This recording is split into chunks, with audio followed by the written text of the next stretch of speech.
Labą dieną. +1. Ir lašnuoja aplinkui. Lašnuoja nuo stogo. Nes matote, ale beveik snigo naktį.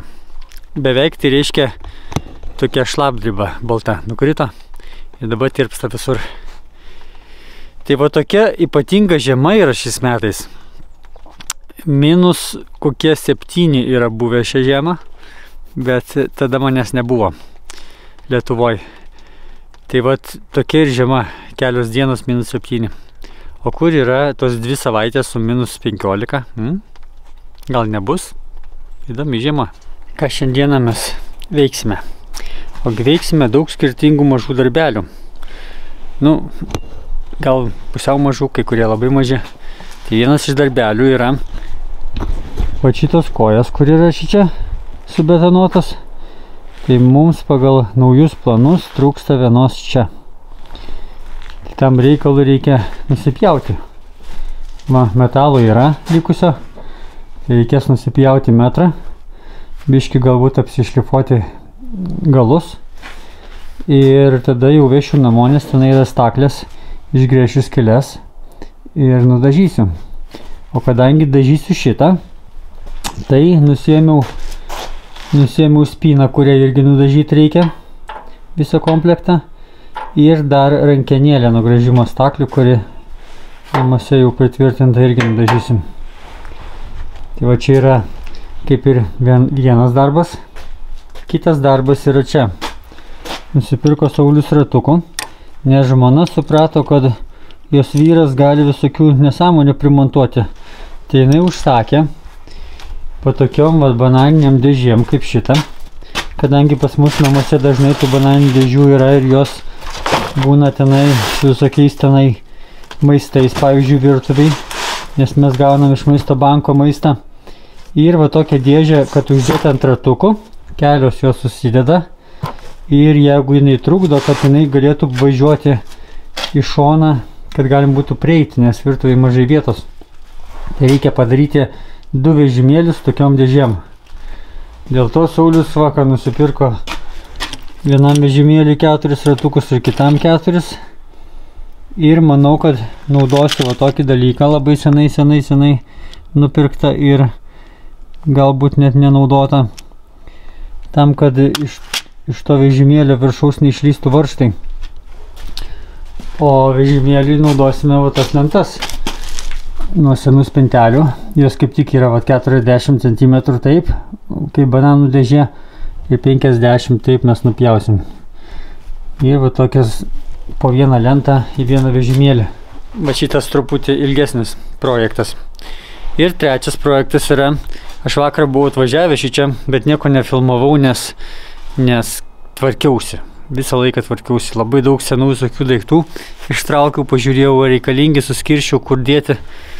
Ir pamačiau, kad yra stalčius, kuriam dugnas krenta. Pavyzdžiui, šitas. Čia yra tie seni daikčiukai visokie.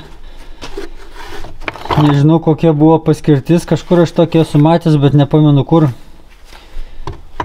Tai galbūt ateityje susigalvosiu arba įsiaiškinsiu, arba šiaip pritaikysiu kur nors kitur. Tai visokie tokie metalai. Manau, kad vieną dieną gali prireikti. Čia yra toks, kur kiekvienas kaimietis turi tokį kaip kibirą, pavyzdžiui, kaip va šitas, iš kurio kartais reikia pasirinkti kokį nors nedidelį dalykėlį. Tai va čia vienas iš tų kibirų, kur galim bus pasirinkti. Nu, pavyzdžiui, tokį. Nu, kur tokį naudoti? Nu, tas spyruoklė gal nereikalinga, bet rankenėlę, jeigu kažką tai gaminsiu, hop, rankenėlę pasimsiu ir pritaikysiu. Tai va, tai šį čia dugnas krenta. Aišku, svoris nemažas, bet ir be to svorio krenta, tai reikės irgi kažką suremontuoti. Dar viena bėda, kur turiu, tai šitam suktukui mes turime galimybę kišti galvutės ir tos galvutės jos, va, aš jas pametinėjau pastoviai. Dažniausiai atrandu, porą esu neradęs, tai vat, kad jos neiškristų, ką daryti. Ilgai galvojau. Jeigu dėdi magnetą, pavyzdžiui, vidų, tai magnetas suskyla dėl to, kad šitas suktukas su kalimu yra.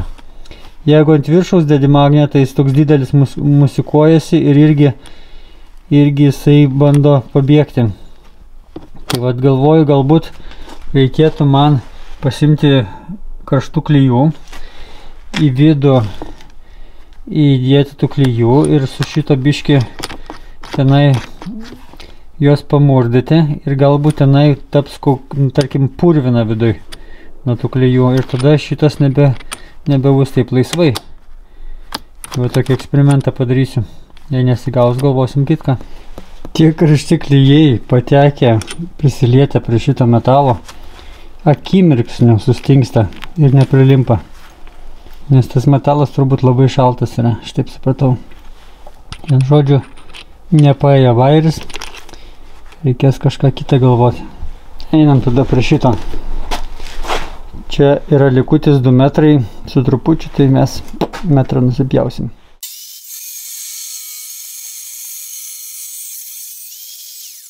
Šitie spaustuvai tai neįtikėtinai geras dalykas yra. Labai patogu su jais dirbti.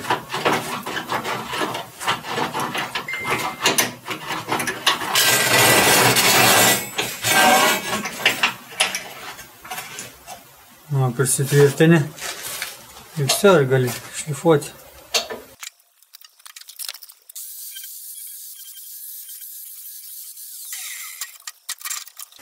Aišku, tokį dalyką galima šlifuoti ir neprisispaudus, bet kada yra privirinta ir reikia spausti smarkiau, tai tada labai gerai su spaustuvais.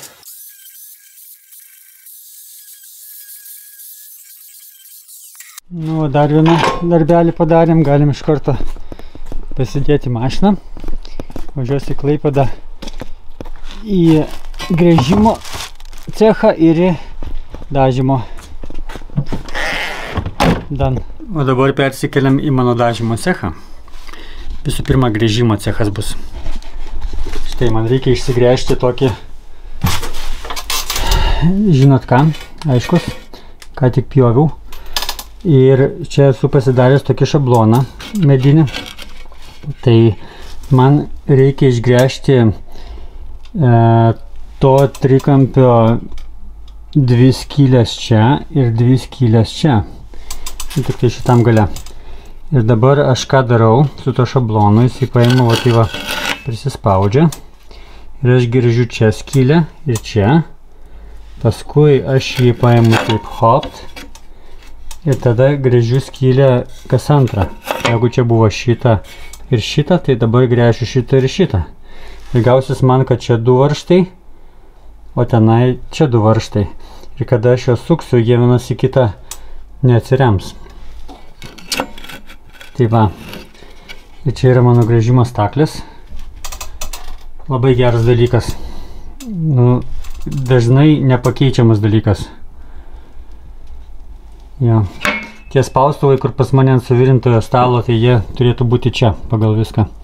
Bet tenai dažniau darbuojas, tai tenai ir pasukau. Nu ką, gręžiam.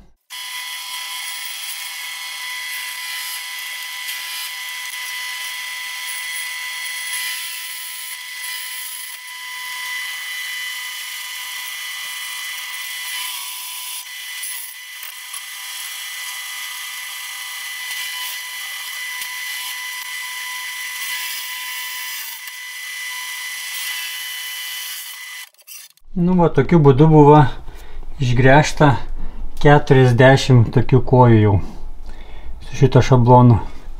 Matot, skylė čia, čia, čia ir čia.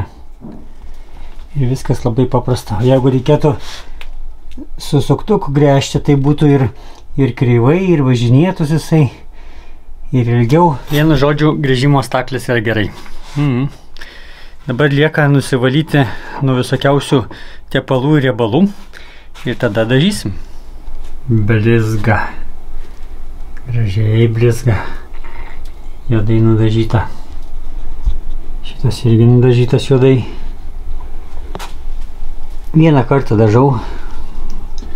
Antras sluoksnio. Manau, nereikia, nes čia labai geri dažai. Brangus. Labai gerai pasidengia. Jei norite žinot, kokie čia dažai brangus, Va tokie. Jie kainuoja turbūt dvigubai daugiau, bet dvigubai mažiau kartų reikia dažyti. Ir kame biznis yra, reikia viską skaičiuoti, o ne tik tai į litro kainą.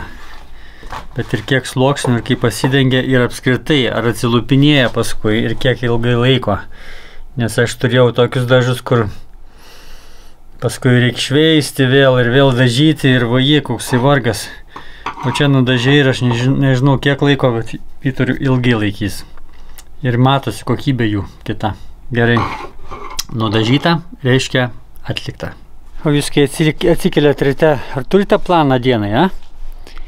Nes paslaptis yra tame. Neturi plano dienai, tai diena tada sudegins savo gyvenimą. Ir joje atsiras tiek daug dalykų, kurių iš viso nereikalingi. Ir galiausiai gale dienos jūs būsite nuveikę daug nieko. Bet kada tu turi planą, tada tu, pirmas dalykas, tu žinai ką daryti, žinai kurią kryptim save disciplinuoti. Ir taip pat labai svarbus dalykas, jeigu tu turi planą, tu padaręs kažką, tai iš to plano išbrauki ir tai yra iš tikrųjų labiausiai veikiantis pagyrimas pats savo. Jums nereikia, kad kas nors girtų jūs. Jums reikia, kad jūsų atliktas darbas jūs pagirtų, kad jūs esate žmogus, kuris ką pradeda, tą ir pabaigia. Pamėginkite taip.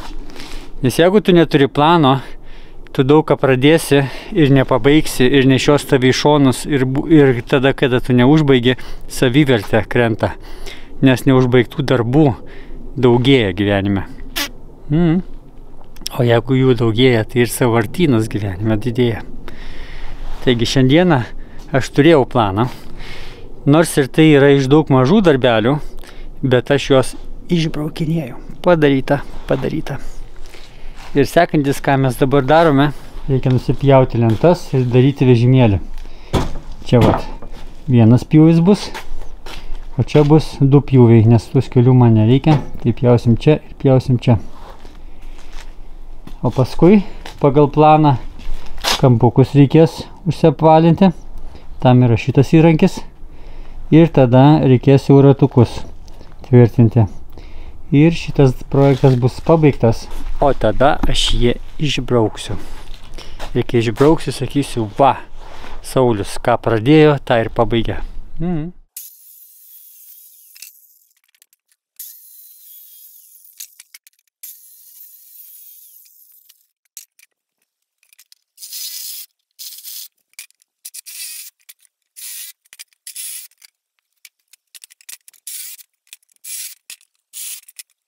Ką mes darom dabar toliau?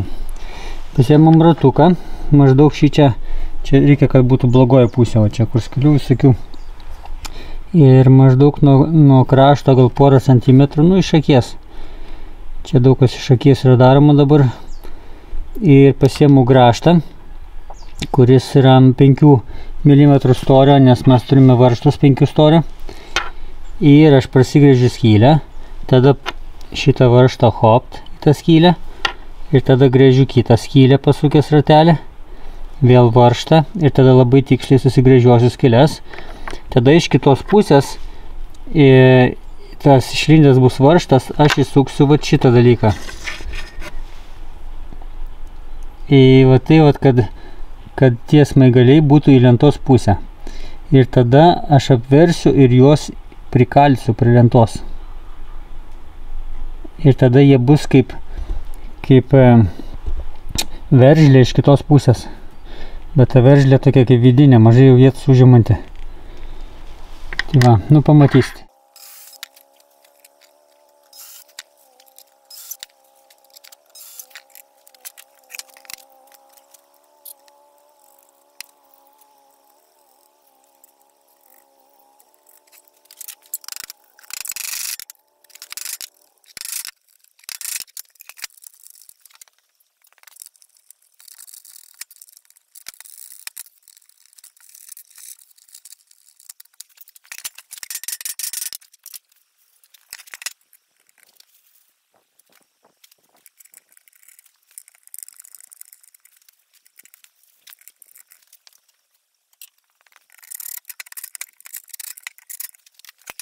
Štai kokią mes turim išvadą.